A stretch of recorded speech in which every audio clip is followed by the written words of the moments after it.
I cannot eat spicy food anymore, and this was a part of me. Oh man, I had a spicy chicken sandwich today, and it kind of had me sweating a little bit. But yeah, no, I just can't do it anymore. Why's that? Just old age getting to you?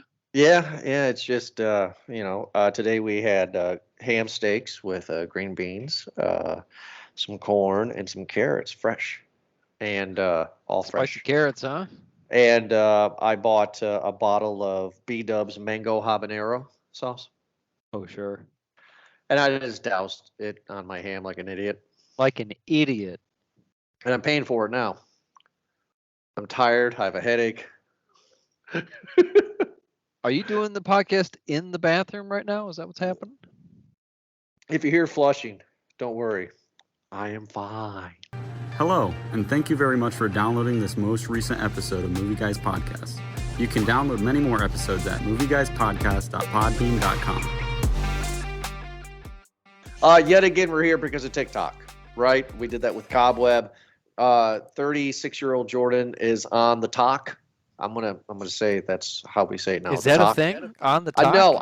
I just made that up, and I hope it goes. But I'm on the talk, and I shouldn't be because of my age. And we reviewed this movie because this was the flavor of the week. Everybody was talking about it, talking about No One Will Save You, a Hulu exclusive.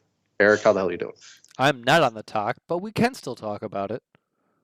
I I'm I was doing so well of not doing anything with this movie. No trailers, Right, no wikis, right. no summaries of any kind. I was doing real good. And then what was I watching? Something on Hulu, obviously. Either that or Disney Plus, maybe. Was that what it was? I don't know. It was one of the two, and I saw a trailer for it. I was like, ah, nuts. Right, I was doing so well, and then it threw it in my face. right. Put back on Taylor Swift and Travis Kelce. Please, I'm trying to watch the Taylor Swift game, and they got to throw these Hulu ads at me. So we got to watch it, and I also did not know that this movie is, for the most part, silent, wordless. Yeah. And I always play with my emotions in our reviews. All right, I always kind of go. There's no script, no structure. So I'll just say this right off the bat. If we would have, I watched the movie last night. I know you know, but for our fans, it's kind of fun, a little behind the scenes. We review on Wednesdays. I watch the movies on Tuesdays, and then Thursdays we release episodes. So I watch it every Tuesday night. And if we would have done this review last night, it would have been a large, hands down. Oh, Loved it. were you Not loved it. Loved it. right? Loved it. Yeah. Loved it's a hard word. I enjoyed it thoroughly. It reminded me of old horror movies of yore, if you will. Hey, this is the movie that M. Night Shyamalan was trying to make with The Happening. Like it was like a 1950s, no one will save you kind of thing, right? I was waiting for something like that, waiting Right. for them to say the title of the movie. Yeah, I was loving it. And then as now Wednesday, I have the day to think about it. Not reading anything, not looking anything up, just my memory of the movie. And by every hour that has gone by today, my review is getting lower and lower and lower with this movie. Really? And why do you Yeah. think that is? Were you looking more into it? Were you doing any follow-up with reviews or theories at all? No. I didn't look anything up. This is my memory of the movie last night. But ultimately, I like a good anti-hero story. I like following the bad guy, right? Sure. So I'm not going to spoil anything right now, but we, in my opinion, really follow the bad guy. And it's like, huh, that's interesting. And then the way it ended was kind of interesting. Um, but before we talk about, I don't know. No, I'm talking about good things, but I go was ahead. gonna say, hold on before you continue off Yeah. here. A sidebar about the spoilers here. I mean, you know what? Let's include the audience in with this. We can stop the whole spoiler things, right? We're assuming that people who are listening to this show either one have seen the movie or show and just kind of looking for our responses on this, right? Or two, want to be spoiled. Because if you Right. haven't seen the movie, why would you click on a podcast about a movie you haven't seen? Unless you wanted to be in sort of part of the conversation and just, I don't Valid know, point. have something to mention around the water cooler. So There you go. Valid point. Yeah, we'll get rid of the spoilers. I just don't want to give anything off too far. Like, and the murderer was the neighbor. You know what I mean? Kind oh, of thing wait a right off minute. the bat. Yeah. You know? Yeah, I mean, that's kind of where I stand with it. It's like, if we reviewed it last night, I would have given it a large. But as the day goes on today, I'm slowly getting myself more frustrated. How do you feel about this going into this blind? I was happy with it. And you know, the story itself was quite simple, and I feel like I have been comparing a few of these movies to kind of like the the midnight theater uh, that you would have on like a Friday night or Saturday night, right? This is a Twilight Zone, and this one actually played a little bit more like an Outer Limits to me, but it's kind of in that realm of the scary story. Sure. You share it as a one-off, almost like a an anthology type of way of this being one of many. Again, I enjoyed it because this is, I think, what really kind of got me into movies is the art of storytelling. This was a challenge to do no words, and it was able to tell a story not using words. I think that's a great thing to have because as you're watching it, you are engaged to look for things or listen to things to fill in those details that aren't being explained. Sure. And I really do appreciate that. I know that I probably don't appreciate it as much as Stephen King does, but I I do very much, yeah, who obviously tweeted high praise of this movie. But I really enjoyed it for what it was. Yeah, and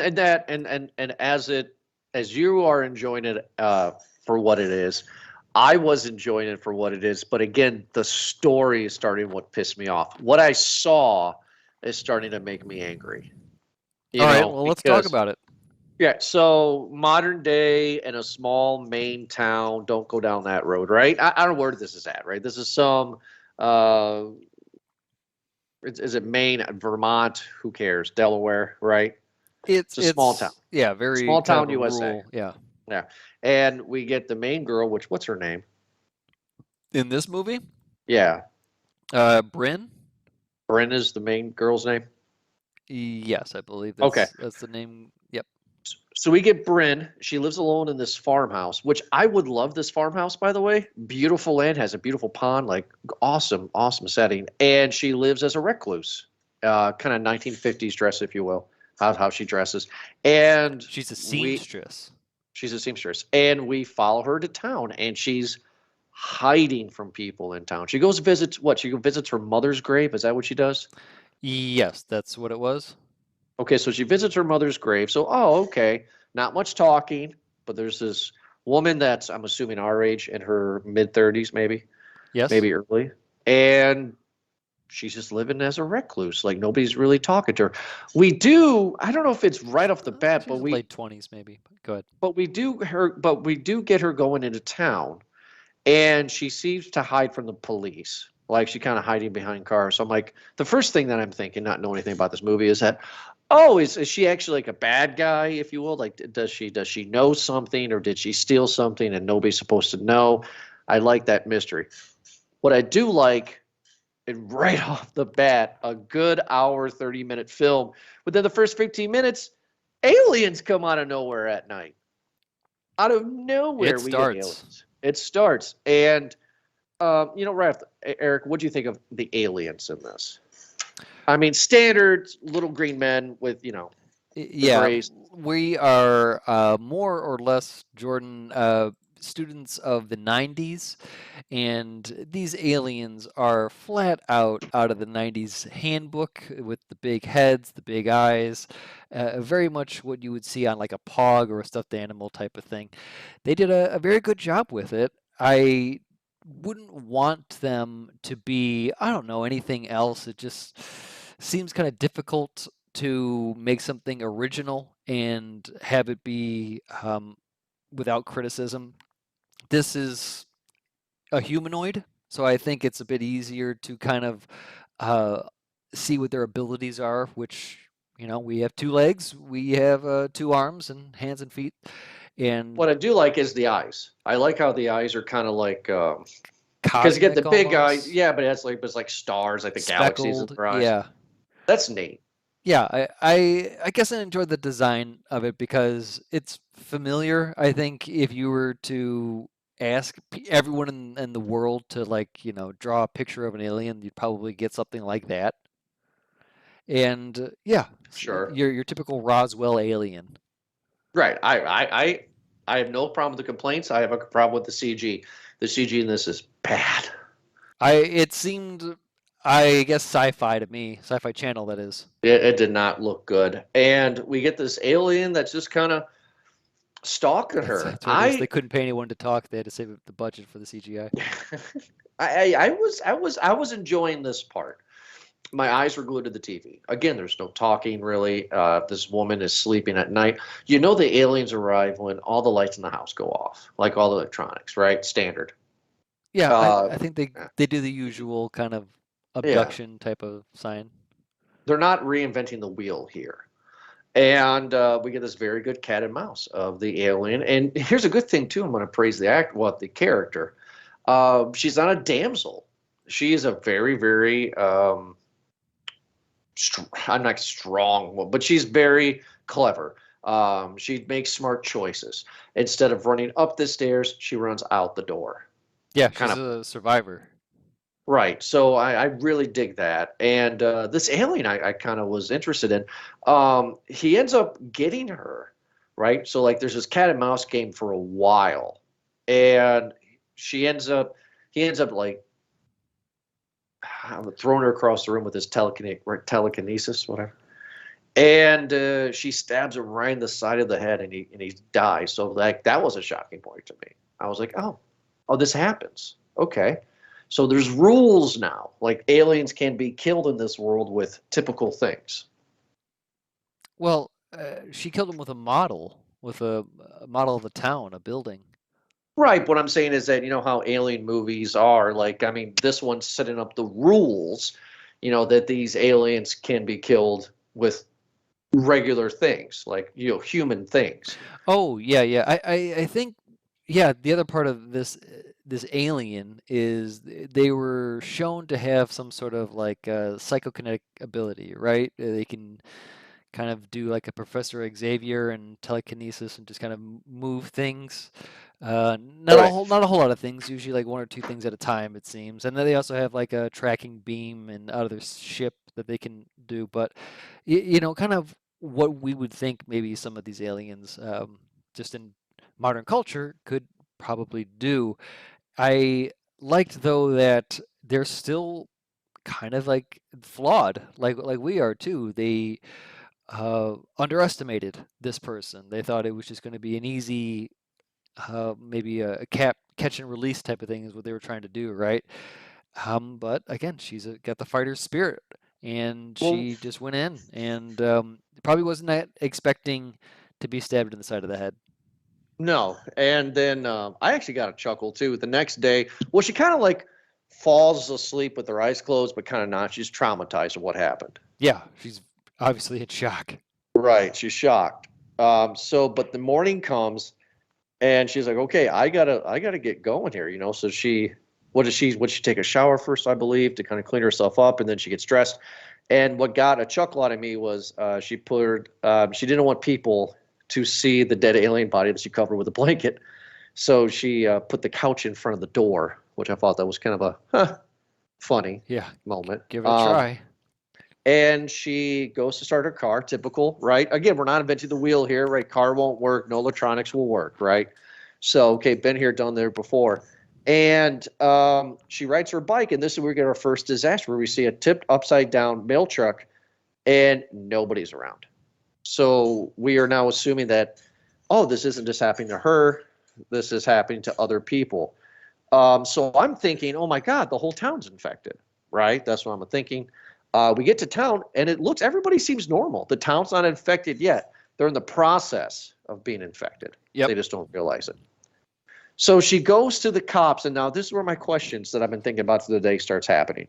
She goes to the cops and immediately sees, I'm going to say the chief, and he kind of like, okay, she walks in the police station. The chief of police and an older woman standing next to him sees her. Everybody stops dead in their tracks. Main girl can't speak. Chief kind of just has like this look in his face like, oh shit, she's here. And then the older woman, spits in her face. Who's that woman? Do you want to cut to the end? Do you really not know? I do not know who that woman is. A few things. First off, that cop is her father. I asked my wife that, and my wife said, no, that's not it. And I was like, yes, it is, because the scene we get at the end with the reveal, what cop would be doing what he does at the end? And because the big twist at the end that they find through the storytelling in the movie, that we find through the storytelling of the movie, is that the older woman is, or rather was, the mother to her ex-best friend, Maud. Oh, that was a best friend? Yes. I didn't get that either. I thought that was her sister. No, I'm pretty sure that they were BFFs. Because why would she have a bedroom in her house dedicated to her? Because she accidentally kills Maud. So what I gathered from this in here, actually, as I'll read you what I got from this, and then as you react to that, I'll read up and make sure I'm correct here, is that her mom, she has fond memories of her mom, that her mom had passed. And okay. And I guess in dealing with that, I think maybe she acted out and got in a fight with Maud, and they got into a big back and forth, and Maud pushes her to the ground. She, in retaliation, probably just quick thinking with, quick act without thinking, picks up a rock and hits Maud with it in the head, killing Maud.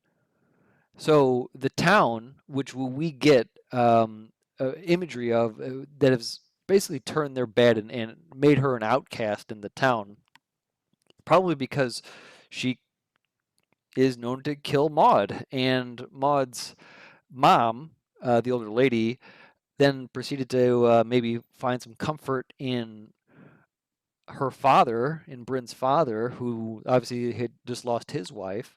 And so then they were comforting each other. Does the movie tell us that, or is this something you're putting together? This is something I'm putting together. Because the movie does not say this. Well, the movie doesn't say anything. Valid.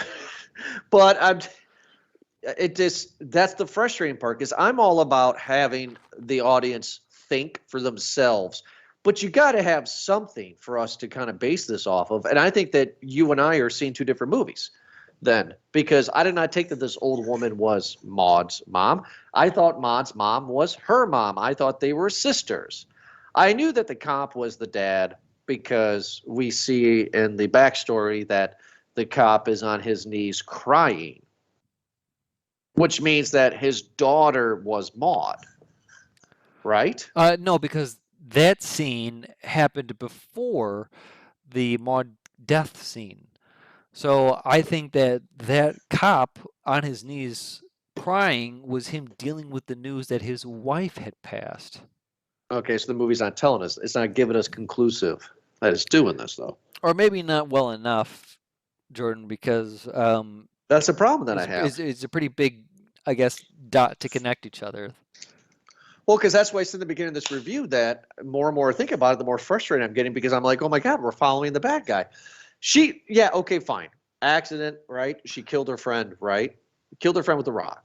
Yes, right? and that's what has happened. I just confirmed that she's mourning the loss of her mother, and obviously could not maybe cope, and because of it, her and Maud got into an argument, and that's that's what happened. So we are following a murderer that should be in prison.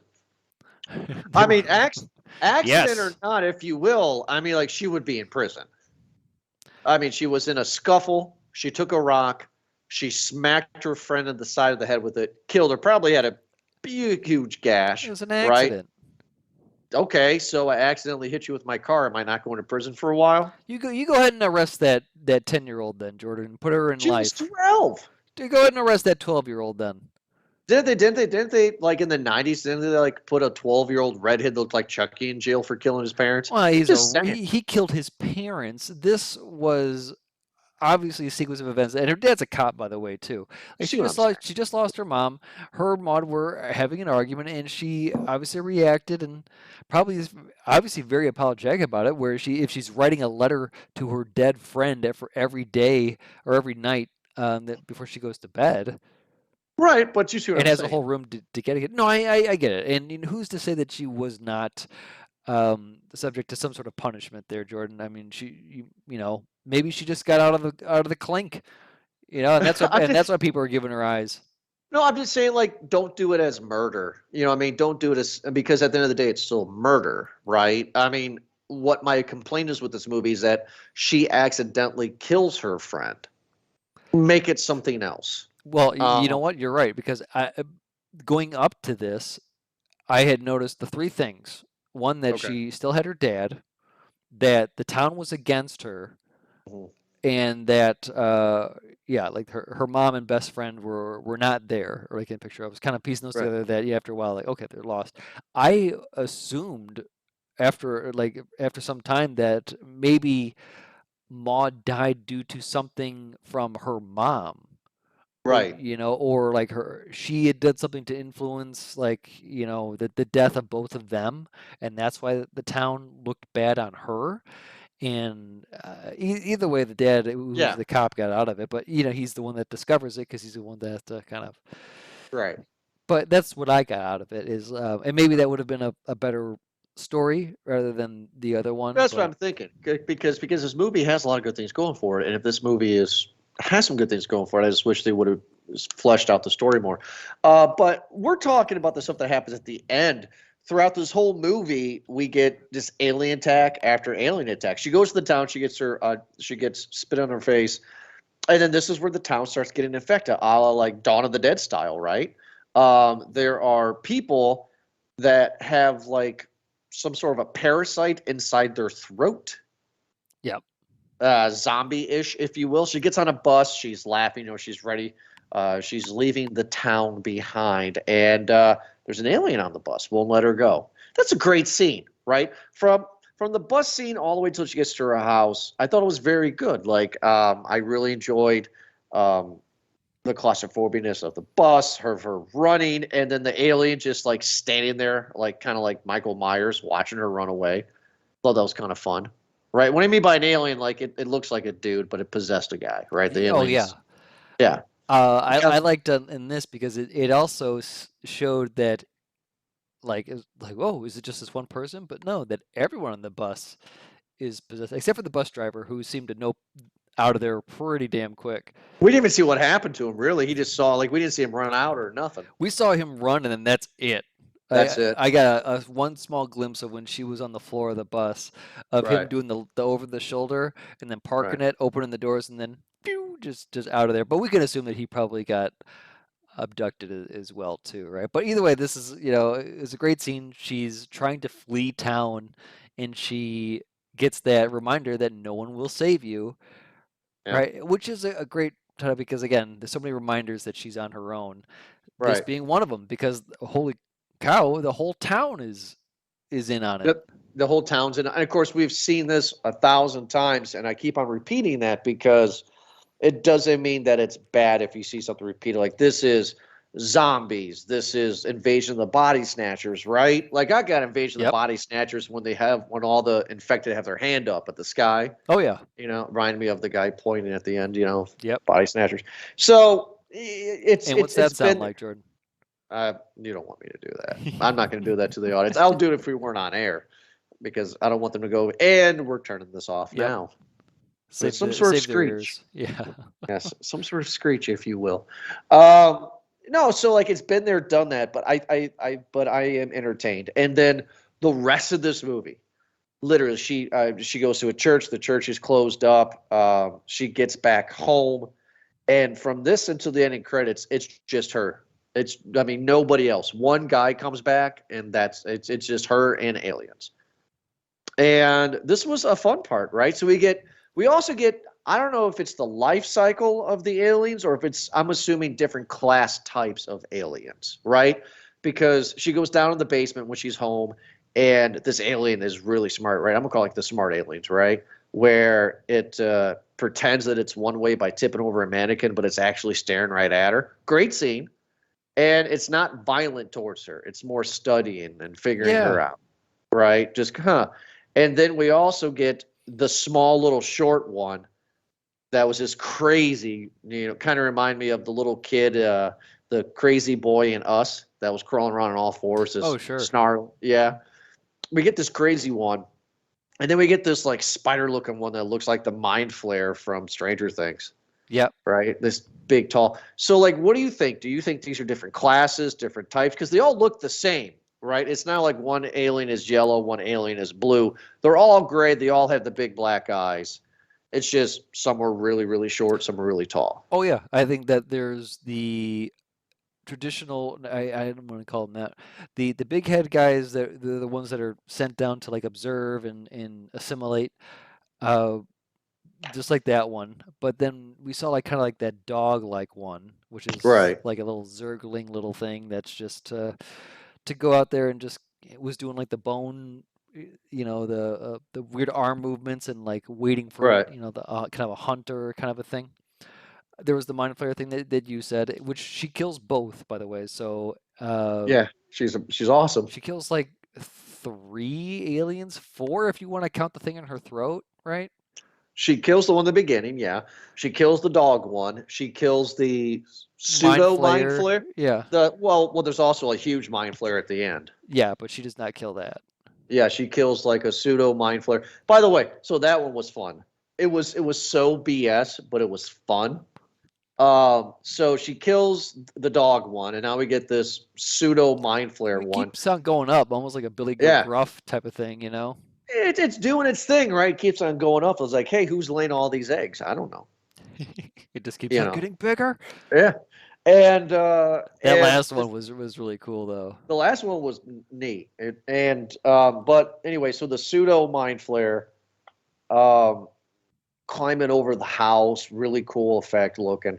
And then it chases her to her car. It gets kind of like trapped in her car while it's trying to kill her. She sees that there's gas down there. And then she lights it. So I'm going to tell a very embarrassing story that happened 2 years ago at my new house. And I know every time I see this in a movie, I get mad now. Kind of like, how like you see in interviews where like real soldiers are like, yeah, I hate war movies. They're so inaccurate. Oh, yeah. Yeah, sure. Okay, here's my point. So you were abducted by aliens and I have a hard time starting fires. I have a fire ring in my backyard. And if you get kindling what do you get? Kindling. Okay. Kindling. Just like little pieces. Here we go. And try to start a fire with a kindling, with a little lighter. Can't do it. I have to have lighter fluid. I just have to. Non-scented lighter fluid. They make it, and that's where I can get the fire going. Just a classic Homer Simpson there. Yeah. Classic. Well, 2 years ago, I ran out of lighter fluid, and I needed to start a fire, needed to burn. So I was like, hey, there's gas in my mower gas can. Oh yes. So surely that's flammable. I don't douse it on the fire pit. I just do like a little sprinkle, if you will, like a little trickle. Well, Angel does there, yeah. Yeah, just like, you missed the toilet a little bit, but it's okay, Tinkerbell trail there. Right. And I was like, okay. So then I get the long lighter, lighter thing. And I go, gotta be safe. Yeah, I go tick, tick, tick, and then whoo, big fireball. And it's like, it's in my face, right? Like freaking out. I'm good. I check out. I'm good. I'm like, wow, I have learned a lesson at my 33 years of age back then. Don't do that again. So telling that embarrassing story about myself, watching this movie, she's under the car. The mind flayer is stuck in the car, like half in, half out. it's leaking gas, and she just grabs a regular Bic lighter for like cigarettes and it just lights it and goes, oh, we're gonna take our time and trickle, and then boom after that. I was like, oh, stop it. That kill kind of pissed me off because it seemed like that mind flare was kind of stupid. Like it could have gotten out of there. Yeah, actually, my first thought was that it was going to kill itself off the glass that had broken the car. Mm. Yeah, Slit its throat. Yeah, exactly. Like we saw in Barcelona, Bird Box Barcelona. nice. Yeah, but when it was busting through, that it would have, caught something or Right. something like that, and then I don't know, have it be like stuck in that window, and then she could have just, done like a Jamie Lee Curtis and like Michael Myers, and he hit stuck and take the axe and cut the head off like right there while its head is in the window. Try to touch fingertips and then slice the head off. Yeah, Yeah, that's what I connect with the alien first and be like, I Right. understand you. And this is where she runs Like away. Matthew and Broderick and Godzilla. Jordan, go ahead. hey, if you did you watch the cartoon? You'll understand. Or Millie Bobby Brown with Mothra. I don't want to talk about Millie Bobby Brown right now because I can do a whole episode about do I like her or do I not, just as a person. Because I kind of don't right now for some reason. So, she runs back into the house, and this is where we get the smart alien again, right? And like she gets caught by the beam, and it takes her up to the ceiling. And this is where the smart alien puts this. It's a parasite, but like I'm trying to get people to imagine this. Like it looks like a ball of fuzz, but that has tentacles on it, right? Yeah, it looks like like a bacteria, like a It looks like the coronavirus. It just, it has actually these, it kind of does, like an alive coronavirus. Well, yeah, like a tentacle kind of. Is this movie a metaphor for a coronavirus? Yep, exactly what it is. And that Bryn is the only one who didn't get vaxxed. And that's how she survived. That's what yeah, exactly. She doesn't need that vaccine. Get it out of here. Nope. She does not need the Fauci ouchie. She's good to go. That's what the alien is. It's the secret government. Yeah. Is the government trying to poke her? That's the movie. Right there. Yep. And all those monsters are Big Pharma. All of them are Big Pharma. And of course, Big Pharma gets bigger at the end. It gets big. Yep. Right. And then God, we just did it right there. It would be amazing if the filmmakers actually heard this episode and was like, that's exactly what we're doing. That's what we're going for. How'd you guys That's what we're going for. You won, Charlie. Oh. Oh my God. It was you all along. It was you. I needed somebody who could crack the code. Okay, so I mean, I don't know if you're going to agree with me, but this parasite thing's kind of freaking stupid. Why have a parasite I mean, like, this movie's not reinventing the wheel. I get that. You keep on saying that, but here's what I get out of it is that at this point, that alien, the observer alien in charge kind of guy, came down there and threw a bit more challenges at her, and just like, oh wow, this girl, this human, this study, this specimen is tough. Like she has beaten everything that we've thrown at her, and now there was a point where they say, okay, we're done with this. We're done watching. The boss says, okay, you've had your fun. Time to get dinner, and they beam her up and do the all right, put the parasite in her, put her back into the earth, and let's go back with the plan here of taking over Earth. Well, I'm saying, why are we doing the parasites? Because it showed that her will as a survivor was so strong that in this delusion that she's given, where she's having this one-on-one with her mom or Maud, like an adult. I think that was Maud. Yeah, kind of doing this forgiveness type of thing. What I'm assuming again is a delusion where the parasite's supposed to kind of keep her in like the Matrix, keep her kind of happy and content in this reality that she wants. She knows that it's fake, and she reaches down her throat and pulls it out. Like that's Yeah, that's actually the idea. So actually, let's talk about it because it's a big part of the end that I have a problem with. So nice. So that's the big part of the end that I have a problem with. But so the alien puts the parasite in her mouth. It goes into her throat. It's kind of like a really large Adam's apple for everybody listening, right? It's like a throat grabber, not a face grabber. Yeah, there exactly. So then she has this illusion that everything is great. She's happy. Maud's alive. Everybody's happy. But then she has the intelligence to know that this isn't real, and she takes the thing out of her throat.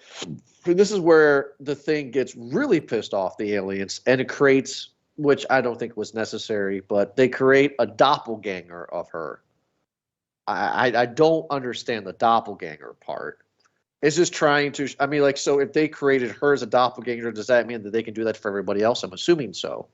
Yeah. So then what really is the goal here? Like, why infect people and not just have doppelgangers? And this is where I start getting mad, where I'm like, okay, wait a minute. You just established that you can create another person, a fake person, if you will, that looks just like them. Hence, doppelganger. So why not just send those doppelgangers down from the flying saucers, kill their other person, and just have them take over their lives? Why have this parasite nonsense? Well, it's become more of like a lab rat situation at this point, I think, right? Like Is the that how you're aliens. taking this? That's how I'm taking it.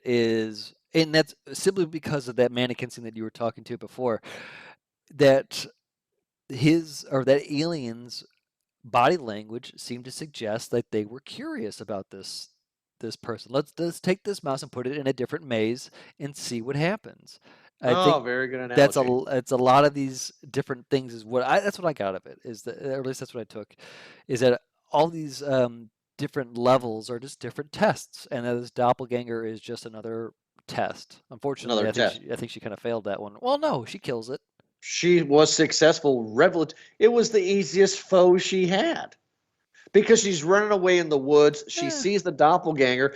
It got a stab on her, but she was still able to kill it. It got like 2 stabs, right? Very quick, though, right? Kills it. Yeah, right? she had the box cutter and did a good throat slash there. And then she walking down this road, and then we get, the super mind flare, super shredder, Big Kevin Big Nash. Pharma. Right. Kevin. Yep. And watch out, there's a wolf pack coming. And Wow. yeah. And finally she gets beamed up. And the aliens are all around her, the scientists, the smart ones, if you will. And they touch her. And this is where we talked about at the beginning of the episode, right? We find out that she accidentally killed her friend Maud. That the dad is, the chief of police is her dad. Her mom's dead. And this is my question I've been wanting to ask you: is the aliens they have feelings, and they feel bad for her, so they let her go back to Earth without being infected?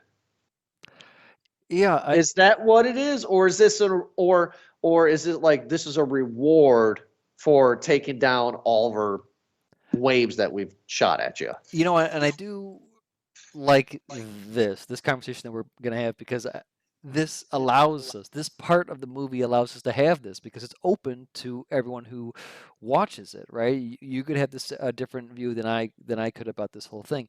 We could have it to where, maybe the aliens did have some sort of sympathy, or maybe they found that their goal was the same, that they all felt that wiping out the aliens wanted to wipe out humanity because they felt that they were an evil, I guess, a pointless culture or organism. Sure. And they just wanted to kind of be controlled and control them, where this is the outlier. This is the one person who can't be controlled, and they just kind of learn to live with it, or again, maybe they want to keep on experimenting. Maybe she's going to be, kind of like their forever, the one that got away, their forever experiment, that they can just kind of say like, oh, well, we can take our one regular human, patient 0 here, and do another test with her. There's a lot of different theories that could have with this ending. That's exactly what it is. Yeah. The latter is exactly what it is. because it's like, oh, we feel bad, or hey, she has suffered enough, or whatever reason they give. They take her back to Earth, and now it's the next day, and it is Pleasantville, 1950s. Yep. And in my opinion, the worst scene in this movie.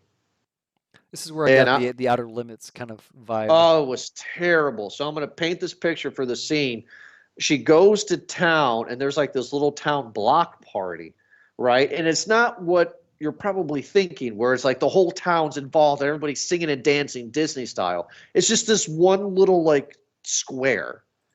And she's dancing with obvious people that are infected, and she's completely happy.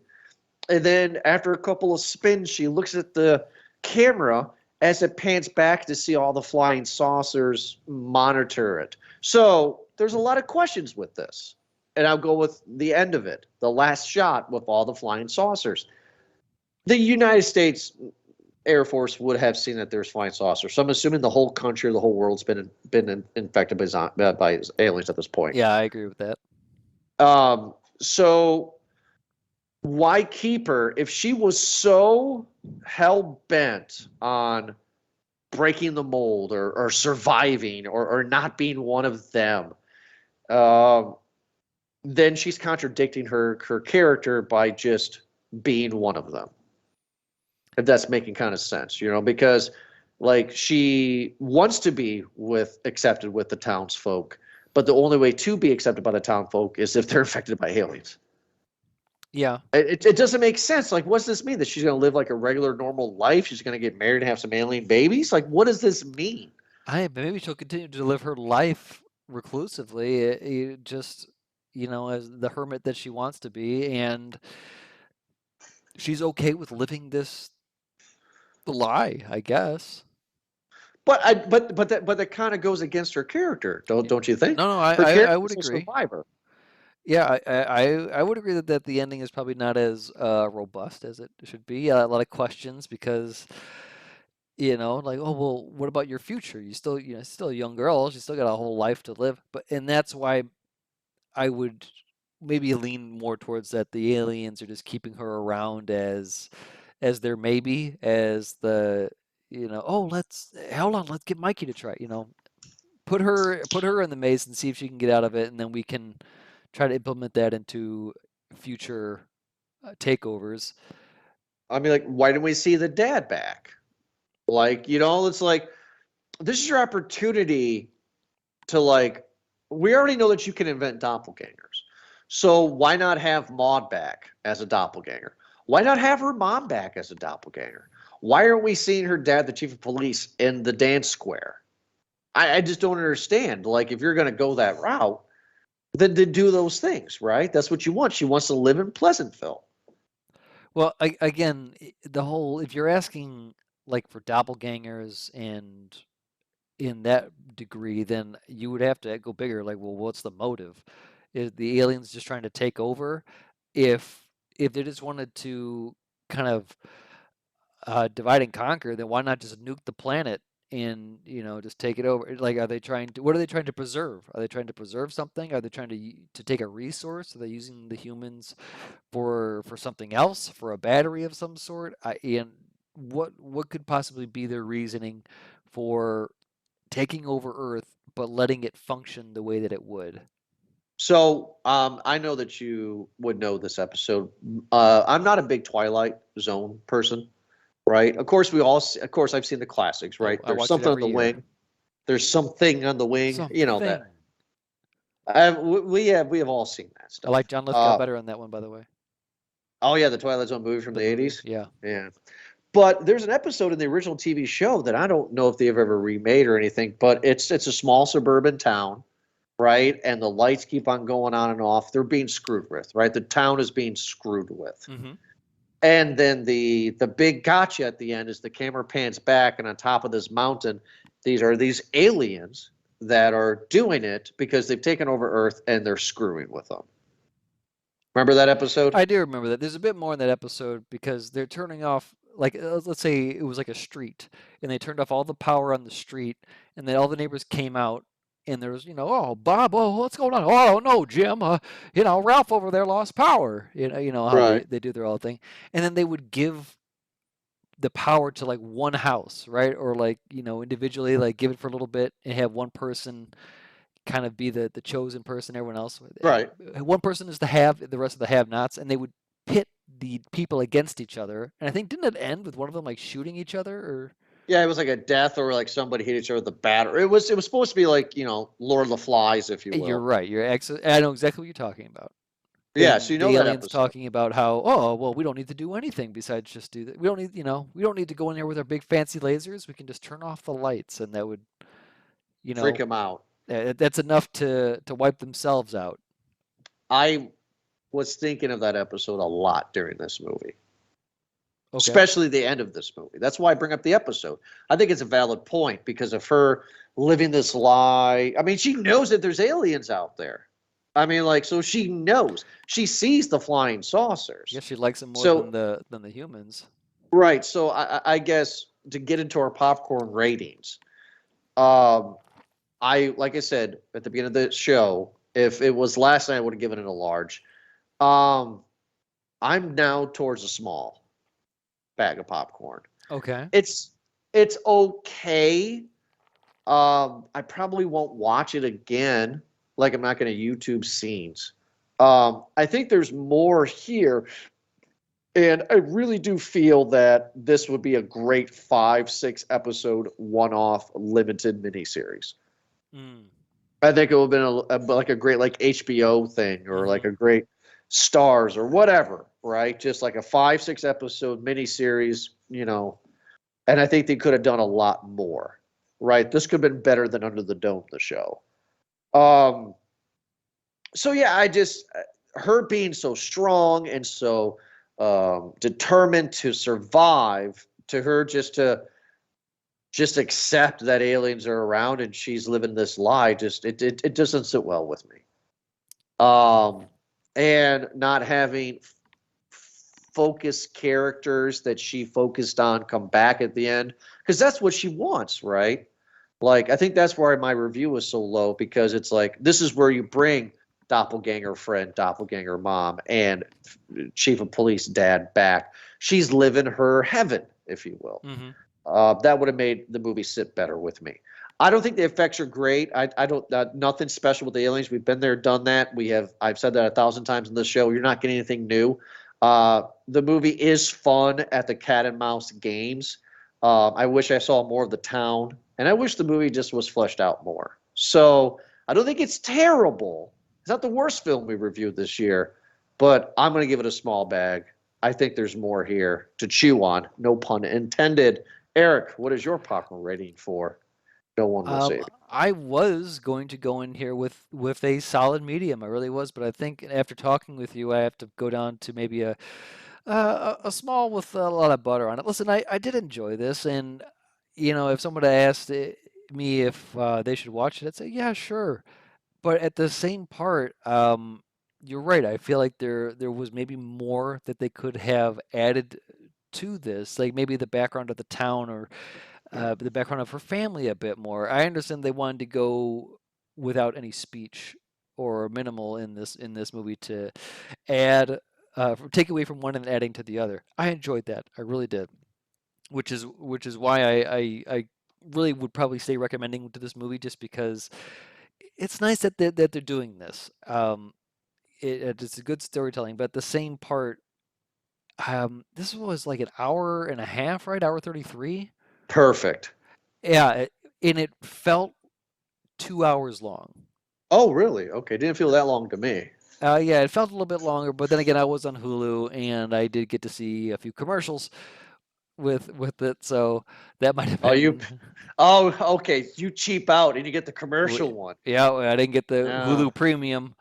Yeah, I got the premium. Yep, so maybe that's what the downside is Thanks, to that was. Dad. But yeah, like having a bit more of those aliens would have been pretty cool. I see what you mean by it being like an episode because having those different size aliens as it progresses, that would be really cool. That's just because Right. aliens were pretty cool. Not the 90s Roswell aliens, but the the quadruped, the ones that Right. are yeah, exactly on the big ones. Those were really cool. I would have liked to have seen more of those. The actress Caitlin, is it Deaver? I think she did great. I enjoyed what she did for this, which was just a lot of what nonverbal kind of physical acting, which she did a great job with, I think. Yeah. She was, and where do I know her from? Oh, from Last Man Standing. That's where my wife knows her from. My wife was in the bathroom taking a shower when I started it, and she comes out and she goes, "Oh, I know that girl," and she loves The Last Man Standing, so that's how she knows her. Okay, I didn't know that. I think she was in the original Last Man Standing. I think was she also in Booksmart? Yeah, she was also in Booksmart too. She seems like she's one of those girls that was in like the oh, what's those movies that were kind of like Hunger Games, but kind of not Divergent or Divergent. whatever. Yeah. She seems like she's in those movies. Is she in those movies? I don't think so. I'll double check here. She was in Dope Sick. I don't know. For that. But yeah, she seems like That or Scream, like she would be in Scream. I thought she'd be more in like the TV movies, kind of like the UPN or like the maybe like a UPN, yeah like a sci-fi type of thing. not Uh, around no more, big guy. oh hey, she was in Detroit, the movie. We did review that. Yeah, she's just a lot. It's a kid actor. She's just looks like a lot of kid stuff from what I She's see. been around. So this could be her big star role for her because she's the star of this movie.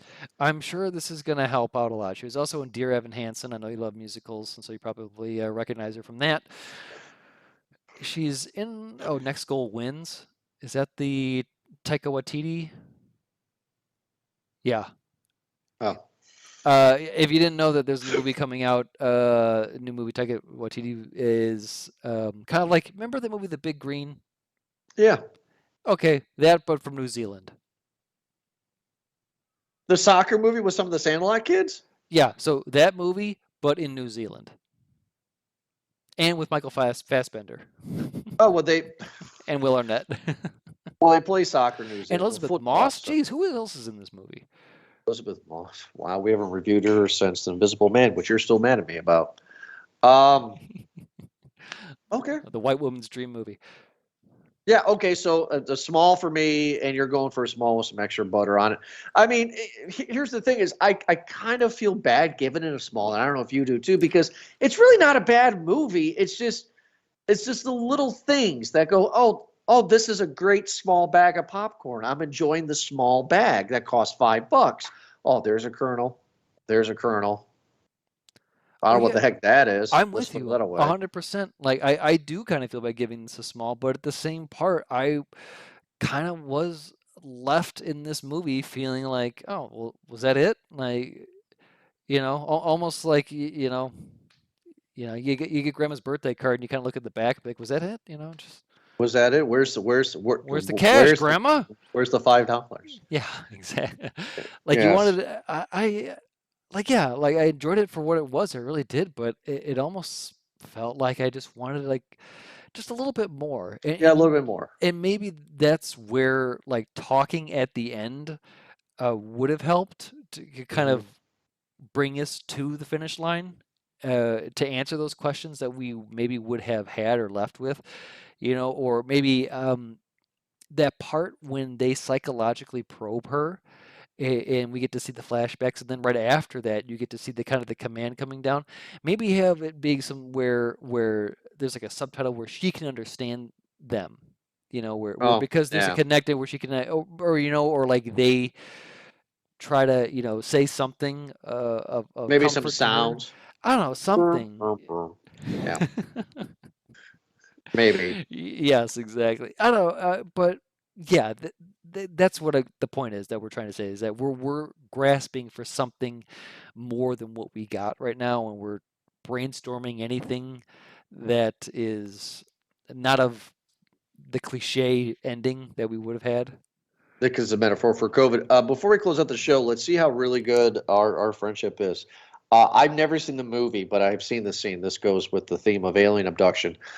I have seen the scene 100 times. I know the star. What is the alien abduction movie like in the 80s or 90s, where it is hardcore brutal? And I will.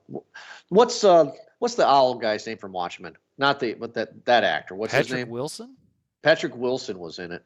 And there's this. It's an abduction scene when he gets like silicone wrapped around his face, and he gets turned into like half cyborg. It's brutal. Like Fire in the Sky?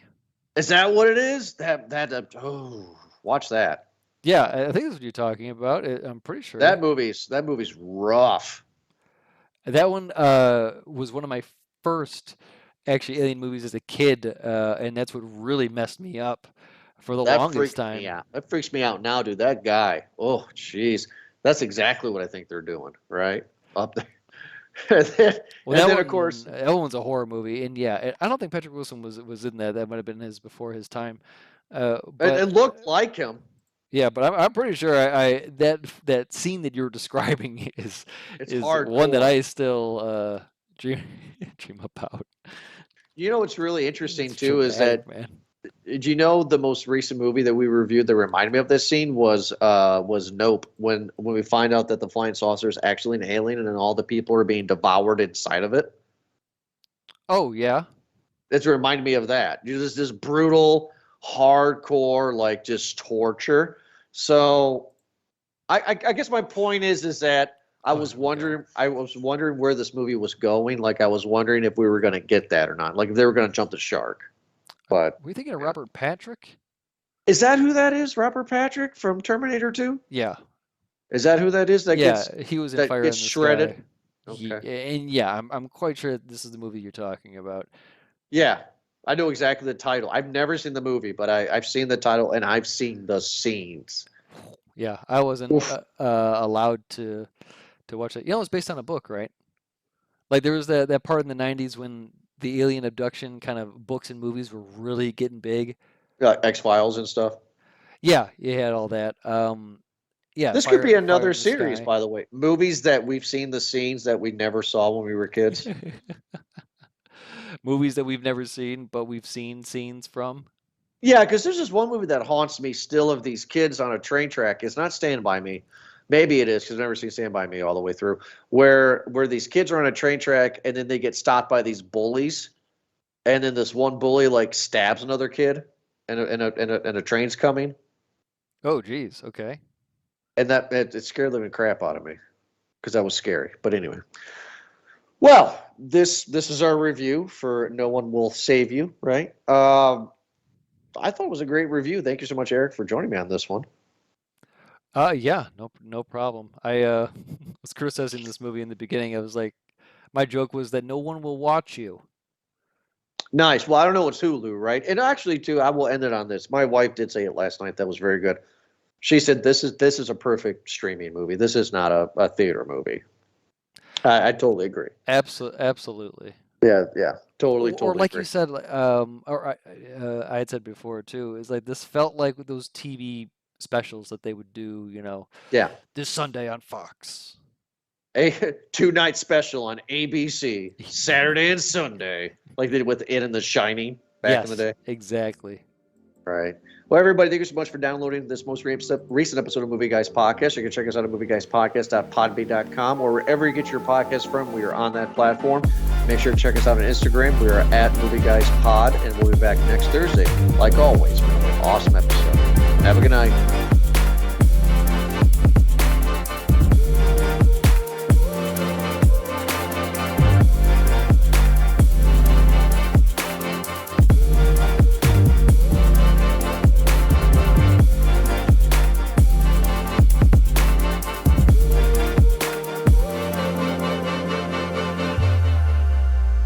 Can you do me a favor? Can you? I'm coming up to see you guys this weekend, and you said I have to be there like 3:30 or after because what are you doing?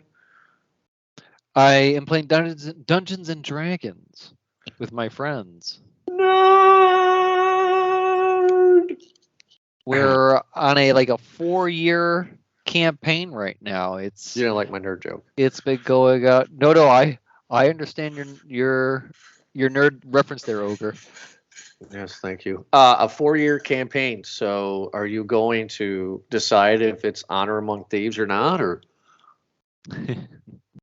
It is. That's why we enjoyed that so much. I mean, because it's kind of been that way. All right. So which one's Chris Pine then? Are you Chris Pine? I was in one campaign kind of like a Chris Pine person. I played it, or I still am, I guess, an assassin rogue, but I'm specializing in identities and kind of disguises, so that if we go somewhere, I can obviously turn into a different person. Oh, you're done. I'm sorry. So I could turn to a different person, and you'll never know. And be like, oh, who is that? Was that which part of Ocean's crew was that? Was that Danny Ocean himself? The world may never know. It just it's like a heartbreaker situation here, and I'm Jennifer Love Hewitt. Janet Leigh? Oh, Jamie Lee Curtis, is that? Jamie Lee Curtis's mom is Janet Leigh from Psycho. I'm sorry, the movie Heartbreakers with Jennifer Love Hewitt and Gene Hackman and Jason Lee. Have you not seen that movie? No, just like we haven't reviewed Game Night. Heartbreakers, it's Sigourney Weaver. God, my jokes are not hitting with you tonight, are they? They are, buddy, but you got to find some new jokes as well, too. I got to find new jokes?